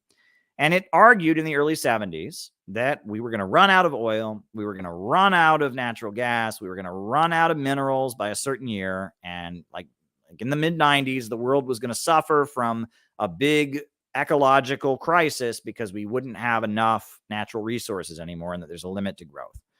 And that book is bullshit. Didn't happen because the way we interact with our environment is always changing. If we had continued to consume minerals and fossil fuels the same way we consumed them back in the 1970s, it would have come true. The calculations, the math would have been correct. But we've changed. There are minerals in Africa today that were worthless at the time that book was published that are now very, very valuable. Why? Computer chips. Computer chips have made those minerals very, very valuable. They didn't used to be, but our relationship with nature has changed. Deep sea drilling, the way we extract oil, has changed. Hydraulic fracking. And that I think we need to get off of fossil fuels. Eventually, we need to move to a higher fuel source. But this idea that the way all the theories of scarcity, all the theories of limited growth are predicated on the assumption that we will continue to interact with nature the exact same way we're doing it now. And if that were true, if human beings were not capable of new inventions, of getting to higher fuel sources, of inventing new ways of creating energy, if we only could stick to what we're doing now, you're right. At a certain point, we would just run out, right? If we had never gotten beyond burning charcoal to heat our homes, eventually we would have deforested the world and run out of wood. Right? I mean, in Haiti, they still use charcoal to heat their homes. That's the main way people heat their homes in Haiti, is with charcoal. And it's not sustainable. It leads to deforestation. You run out of wood to make your charcoal pretty soon. Well, if we were still living that way and our population had expanded as it had, and we were all heating our homes with wood and charcoal, we would have run out of forests and we'd be having a big problem. The thing is, we don't heat our homes with charcoal anymore. We heat our homes with natural gas. We heat our homes with electricity. There's different ways of doing things. That's the point. That's the point, right? Is that limited resource theory is predicated on the assumption we will always interact with our environment the same way. And in our own lifetimes, we have seen that that's not true, right? That's the point I'm making. So, I don't know why this person is asking that. Go watch Peter Coffin's great degrowth documentary. It's very, very good. So there you go. Next question. Is the Workers' World Party a legit organization? What does that mean? What does that mean? A legit organization. I mean, I don't know what that means, right? I was in it for 8 years, and the 8 years I was in it, it was deteriorating. And then I left, and the group really collapsed, but I'm sure that the people in the group believe in what they're saying. It's a small organization now, and it's getting smaller. They haven't had a public conference in a long time. But when I was in them, it was about 300 people. There'd be about 300 people at every national conference. Now the group is down to 30 or 40 people. They had some sex scandal. They wokeified. They adopted wokeness, and wokeness is a poison pill. And they had some sex scandals and people accusing other people. And they went after the Detroit branch, and and now they're down to almost nothing, right? And at the end of the day, it has a lot to do with their function. The function of the Workers' World Party is to stage liberal rallies. That's what they would do. Since the 80s, that's been their purpose. They stage liberal rallies. PSL does that. It does it way better than they do. And they kind of got locked out of the game by PSL. So they really can't figure out a reason to exist. I think Larry Holmes has like a kids club in New York City. It's called like Workers Assembly Against Racism. And they get together like once a month to have like a little protest with 10 people there to talk about Amazon workers or something. And, I mean, I think they do that. And I think that the United National Anti-War Committee, it's Sarah Flounders, they're still having protests around international issues. So they, there's a reason. I mean, they still kind of carry out their function, but barely, right? PSL is what Workers' World Party wants to be. And PSL is just much better at it. They got slicker signs, and they're much better at it. But PSL, you'll notice, because they're much better at bringing tanky politics into wokeness, right? Because they're better at keeping, at organizing people with Marxist, Leninist, anti-imperialist politics, to run liberal rallies. You'll notice PSL's political line is deteriorated. Workers' World at least supports Russia, in the Ukraine war. PSL is neutral, because that's the result. That's the result. That's what happens, the more you pander to wokeness, you can't compromise with this stuff, right? Workers' World Party, PSL, all the Marcy tendency, all the Marcy groups that are descended from Sam Marcy, who was the founder of the Workers' World Party. I wrote a polemic about this. All of them are, they believe that the way to build, the way a communist party should function is it should try to be a leader of the movement, which is liberals. Whatever liberals are doing, they should set up the stage, get the permit, stage the rally. That's being the vanguard in their mind. Their function is to facilitate liberal protests and demonstrations. All right. There was another super chat that went by. Socialism is respected by capitalism. It's a people business, is a capitalist monster. We just got to find a balance. Socialism or barbarism, never truer food for thought. Okay. Not quite sure what that means, but I'll write it down.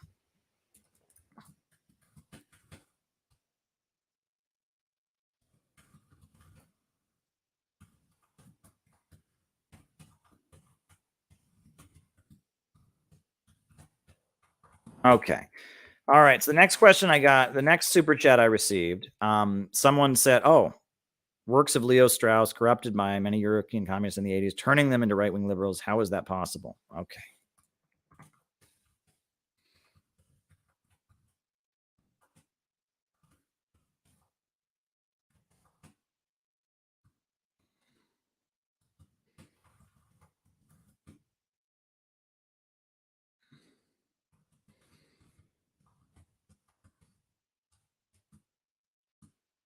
Okay, great question. All righty.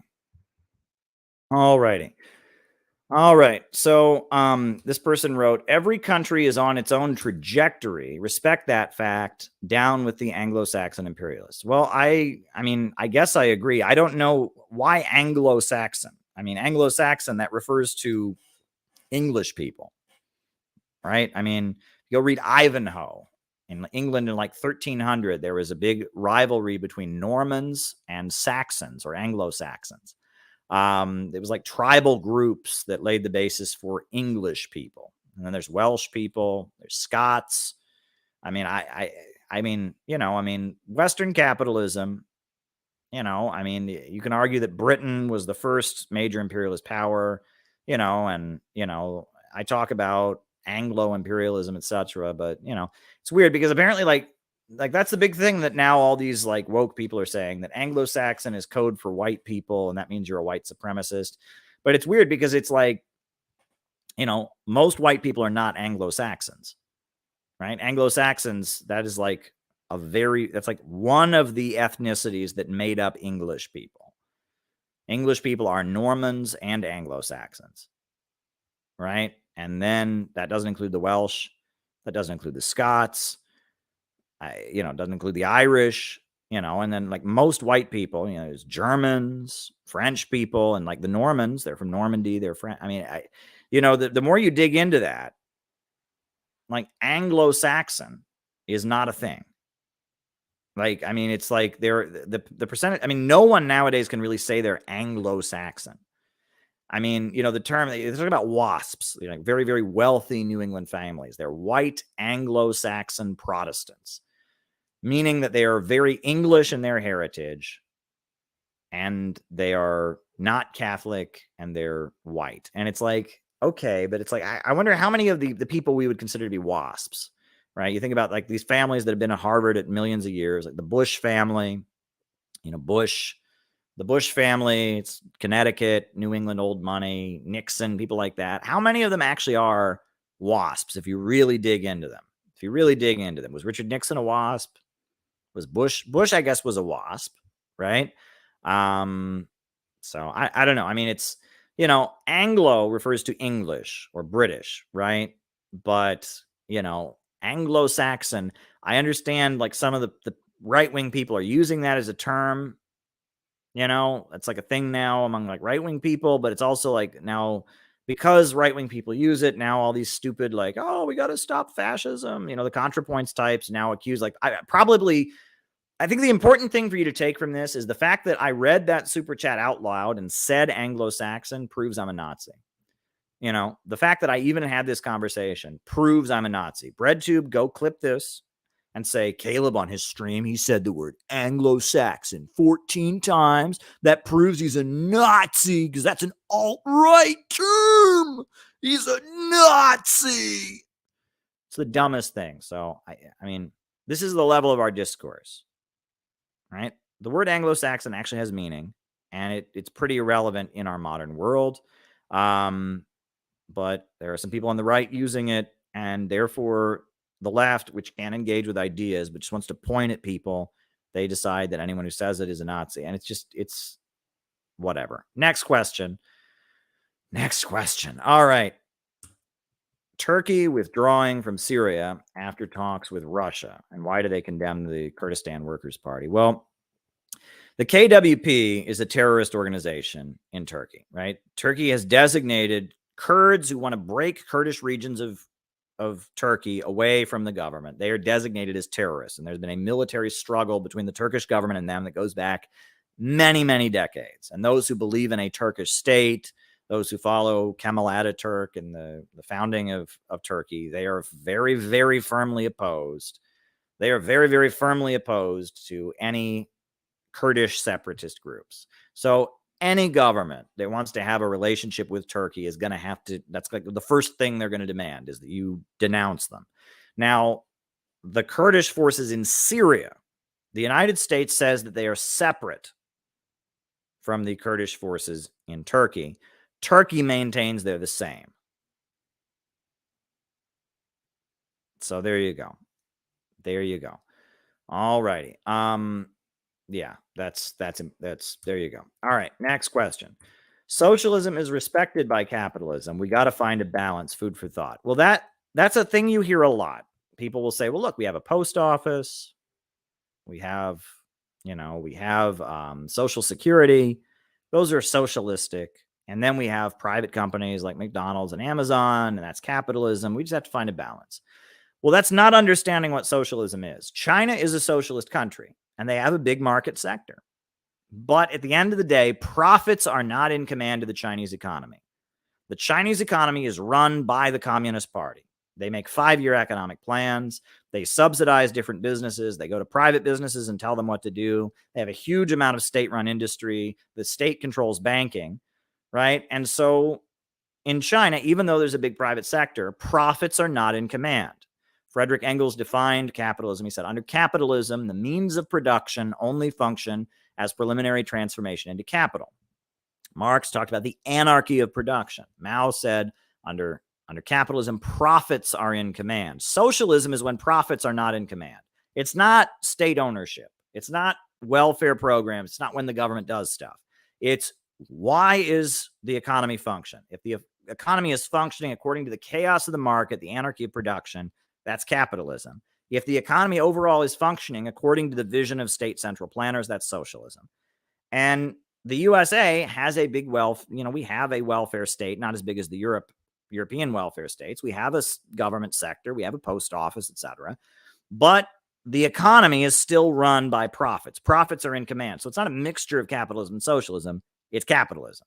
In China, they have a lot of private companies, but at the end of the day, the profits and the drive for profits on a part of those private companies isn't in command of the economy. The Communist Party and their 5-year plans are.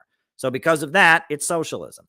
That's the difference between capitalism and socialism. Is the economy serving public good, or is it serving profits? And there's always some level of state ownership in capitalism, and 21st century socialism tends to have a very big market sector. I think you need a market sector in socialism as it currently exists in our current world. But neither of those things, it's not a mixture of socialism and capitalism. And that's that statement that many people have said. It's based on thinking that socialism means state ownership, capitalism means private ownership. And that is not correct. That is just not a correct understanding of those concepts. So there you go. Works by Leo Strauss corrupted many communists in the 1980s, turning them into neoliberals. How was that possible? Well, I wasn't aware of that, but I will tell you, I do have Leo Strauss's writings here. Persecution and the Art of Writing by Leo Strauss. And I will tell you, I will quickly summarize what Leo Strauss believed. Leo Strauss was at the University of Chicago. He was at the New School. He was a professor from Europe who taught philosophy. And what Leo Strauss argues in his writing is that all the great philosophers throughout history have had to write in code. They haven't been able to say what they really mean because of populism, because the masses of people are not smart enough and bully them and kick them around and are constantly trying to suppress the great men, the great intellectuals, right? And that the philosophers of history, Plato, Socrates, Immanuel Kant, all of them, Descartes, they were all striving to create freedom for intellectuals. They wanted intellectuals to have freedom and not be bullied by the mob. And because the mob was constantly bullying them, they had to write in coded form. Right, that's his big thesis. And as an academic philosopher, Leo Strauss spent his career decoding Socrates, decoding Plato, decoding the various philosophers of history, and to feed his thesis that that there's this group of people, the intellectuals, comes out of Plato and his concept of the philosopher kings. You have the intellectuals that are constantly being persecuted by the rabble, by the inferior rabble, that the broad masses of people go after the great intellectuals, and that a lot of leftist discourse starting in the 60s had the same message. Eichmann in Jerusalem by Hannah Arendt has the exact same message. That deep down, ordinary people are all a bunch of Nazis. That Eichmann was just an ordinary person, just an ordinary dude. And that shows that deep down, if you just let the ordinary people do whatever they want, they'll all become Nazis, right? If you read Susan Sontag and her writing, right, where she says communism is nothing but the most effective form of fascism, she's arguing that communism is fascism. She says fascism is when groups of people assemble and work together, and that it's this anti-populism, fear of the people. And I think the reason a lot of leftists might have been taken in by Leo Strauss's message is because of the fact that that leftist circles became infected with that kind of thinking. The New Left, the Congress for Cultural Freedom, Frankfurt School New Left, that's their worldview also. So leftists were already primed to believe that. And then Leo Strauss came along and he took that kind of thought to its logical conclusion. If you really believe the broad masses of people are stupid and that we need an elite to rule over them, and if they get together and start organizing and making demands, that's fascism, that populism is always a menace and a threat. If you believe that, if that's what you believe, you can't be a socialist, because socialism is a populist movement. It's the broad masses of people coming together to take control of the means of production and organize society to serve public good. Socialism is a populist movement. And the logical conclusion of this thinking that is anti-populist to its core is this idea that you need the masses, the inferior ones, to be ruled over. The noble lie was a big part of Leo Strauss, the idea that, average Americans are just too stupid to really understand this. So we need to, we can lie to them. We can, manipulate them, because it's about the overall true purpose, which is protecting the freedom of the intellectuals. And that the neocons, that was their belief, was that there are good governments like America that protect freedom. And then there are these bad governments around the world that let the masses, the inferior rabble, run rampant and suppress the great intellectuals. And that in order to have a free society, in order to have a good, healthy society, you have to control the masses and not let them get together and threaten the great intellectuals. And if you take that kind of thinking to its logical conclusion, if you take what ContraPoints says in her Envy video to its logical conclusion, you have to be a neoliberal. You have to be a neocon. And a lot of the bread tube stuff, again, if you really think about it, it leads you to the conclusion that, yeah, Western capitalism is the best. We need to not allow the inferior rabble to cause problems for the smart ones and the great intellectuals.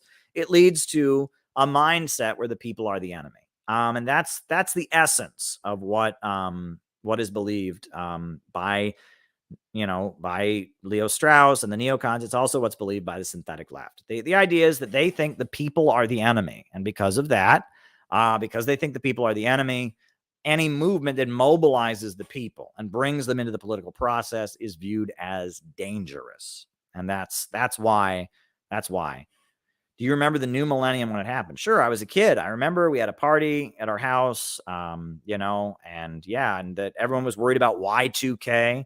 Sure. I remember that. I remember the new millennium. I remember that. And everyone thought that Y2K was going to happen, that all the power was going to go off, and we were going to, nothing happened, but people were prepared for the apocalypse. I remember that. And I remember it very well. In my little town, we celebrated the turning of the millennium. I remember it very, very well. I remember it very, very well. All right, folks, I appreciate it. It's been a good year. It's been a challenging year, but it's been a good year. We're rolling into 2023. We've got a job to do. We're going to do it well. I'm going to show the video. Got a job to do. We're going to do it well. Happy New Year, everybody. Let's do it. New upsurge in the struggle against U.S. imperialism is now emerging throughout the world. Ever since World War II, U.S. imperialism and its followers have been continuously launching wars of aggression. But the people of various countries have been continuously waging revolutionary wars to defeat their aggression. And while the danger of a new world war still exists,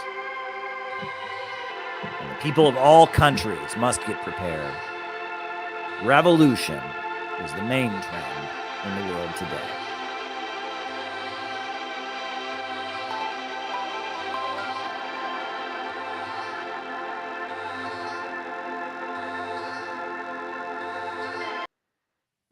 Good night, everybody. See you next year.